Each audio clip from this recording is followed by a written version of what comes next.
Assalamualaikum warahmatullahi wabarakatuh. Surawardi juga mengklasifikasi. Dari cermatan saya, ada orang-orang yang dekat dengan Allah sehingga cahayanya terang, ada yang agak jauh dari Allah. Dan itu kategorinya di 5 jenis tauhid itu. Yang paling atas adalah yang paling jauh, dan yang paling bawah adalah yang paling dekat. Yang paling atas, la ilaha illallah. Ini tauhid kita, tauhidnya orang awam. Ya, ini agak panjang. Kalau ada waktu saya ingin mengulang Ghazali untuk ngajari gimana caranya jadi orang awam yang benar. Karena di antara para sufi dan filosof yang mengorbankan puncak ekstasenya kemudian turun ke wilayah awam itu Ghazali. Itu yang bikin kita lebih sreg baca buku-bukunya Ghazali, lebih nyambung kalau baca kitab-kitabnya Ghazali, karena Ghazali sendiri berusaha untuk nulis sesuai logikanya orang awam. Dan kalau Ghazali punya teori sendiri gimana caranya jadi orang awam yang baik. Oh, itu tidak gampang ya. Nggak banyak di antara kita yang ngerti. Kabeh pengen dadi kiai, pengen dadi wali, pengen levelnya tinggi. Sebenarnya kalau kita sudah sadar level kita itu ya awam. Cuma gimana caranya kita jadi awam yang baik, itu harus belajar juga. Nanti kita pakai Ghazali. Kalau di Surawardi, la ilaha illallah itu tauhidnya awam. Tiada Tuhan selain Allah. Di atas itu adalah ilaha illahu. Sudah nggak pakai lagi konsep Allah, karena Allah itu identitas, itu konsep. Kristen juga pakai Allah, meskipun sama orang Malaysia dilarang. Banyak agama juga pakai istilah yang deket-deket sama istilah Allah, pakai ilah, pakai Yahweh, pakai sebenarnya secara bahasa deket. Ketika masih pakai Allah itu berarti masih konseptual, masih sangat jauh. Agak lebih dekat kalau la ilaha illahu, tidak ada Tuhan selain dia. Dia pokoknya dia itu tidak terkatakan zatnya. La ilaha illahu, tidak ada Tuhan selain dia. Tidak lagi Allah. Karena begitu saya ngomong Allah kan yang muncul di kepalamu konsepmu sendiri tentang Allah. Jangan-jangan tidak kayak gitu loh Allah itu. Nah, makanya orang yang lebih dalam, lebih tinggi dari la ilaha illallah, katanya Surawardi, yang bilang la ilaha illahu. Di atas itu ada la ilaha illa anta. Kalau hu itu kan masih jauh, tiada Tuhan selain dia. Tapi kalau sudah anta, tiada Tuhan selain engkau, sudah di sini kan orangnya. Engkau itu loh, sudah bisa ditunjuk. Kalau hu masih di sana, dia adalah Tuhanku. Tapi kalau sudah engkau, sudah dekat. Jadi la ilaha illa anta, tiada Tuhan selain engkau. Kalau sudah anta, kita sudah berdua, sudah jejer. Kalau masih hu, dia masih jauh. Ada lagi level lebih tinggi dari itu. Ini para sufi biasanya la ilaha illa ana. Itu Al-Halaj dan kawan-kawan kan ngomongnya kayak gini, seperti tak jelaskan minggu lalu. Kenapa sih la ilaha illa ana? Karena aku ini gak ada. Aku itu tidak wajibul wujud. Aku itu mungkinul wujud. Jadi yang berhak ada itu hanya Allah. Adaku itu tergantung Allah. Jadi semua alam semesta ini adalah manifestasi dari adanya Allah, termasuk diriku.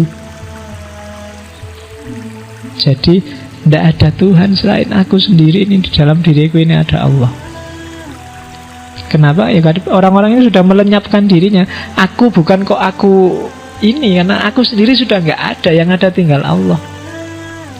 La ilaha illa ana. Kayak Al-Halaj kemarin loh, katanya Al-Halaj kan dalam diri manusia ada 2 aspek. Ada aspek manusiawi namanya nasut, ada aspek ilahi namanya lahud.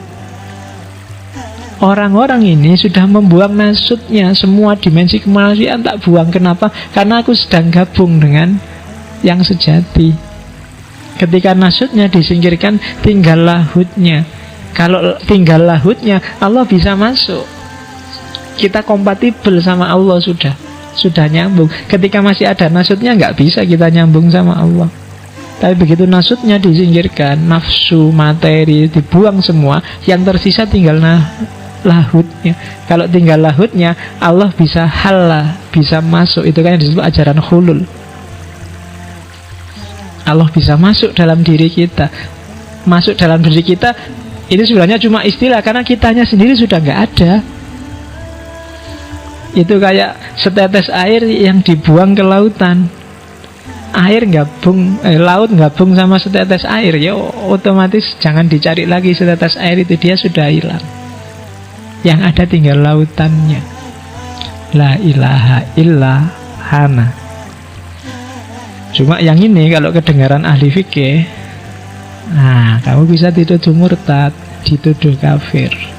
Dan itu yang terjadi pada para sufi. Ya kalau Al-Halaj kan nanti punya murid Siti Jenar ya nasibnya sama kayak gurunya di Indonesia, dihukum mati. Tapi di atas la ilaha illa ana adalah tidak ngomong apa-apa. Sudah habis, sudah hilang semua, sudah. Tidak ada engkau, tidak ada aku, tidak ada dia, selesai. Sudah lebur semuanya dalam eksistensi Tuhan. Itu jadi puncaknya justru diam. Sudah tidak bisa lagi diomongkan dan tidak mau ngomong apa-apa lagi. Sudah selesai dengan kata-kata, selesai dengan logika, selesai dengan bahasa. Sudah tidak butuh apa-apa lagi. Itu puncaknya tauhid. Kalau masih bisa diomongkan, masih bisa diekspresikan, masih bisa engkau, aku, dia kan, masih ada jarak. Termasuk ketika masih ada ana, masih ada aku, masih ada jarak. Puncaknya justru tidak usah ngomong apa-apa, sudah habis, selesai semuanya, tinggal Allah saja. Aku yang ngomong ana juga sudah nggak ada, sudah habis, sudah hilang. Nah itu puncaknya tauhid. Apa sih aku ini, siapa sih aku ini, wong aku ini nggak apa-apa, harusnya sudah habis dari dulu kalau Allah nggak ngizinin aku, jadi selesai. Nah itu tauhid yang paling atas, tauhid yang paling tinggi. Ya kalau kita sih masih yang paling tinggi yang di sana, yang paling rendah maksud. Bukan yang paling tinggi di sini. Jadi masih la ilaha illallah. Karena dalam prakteknya ya mayoritas di dunia Islam ya la ilaha illallah yang itu. Kita aja belum. Karena kita masih secara konseptual ya kita masih jauh sama Allah. Kan ada guyonannya gitu kan, agama Islam itu adalah agama yang paling jauh sama Tuhannya. Yang lebih dekat dibandingkan Islam itu orang Hindu. Kalau orang Hindu itu lebih dekat karena Tuhannya dipanggil Om. Om itu lebih dekat. Tapi kalah dekat sama orang Kristen. Kalau Kristen Tuhannya dipanggil Bapak. Kalau Hindu Om, kalau orang Kristen Bapak. Orang Islam paling jauh. Kenapa paling jauh? Karena manggil Tuhannya aja pakai speaker keras-keras tiap hari 5 kali. Iya, jadi keras manggilnya, jadi harus orang sak kota kedengaran karena Tuhannya jauh. Kurang lebihnya mohon maaf. Wallahul muwaffiq, wallahu a'lam bissawab. Wassalamualaikum warahmatullahi wabarakatuh.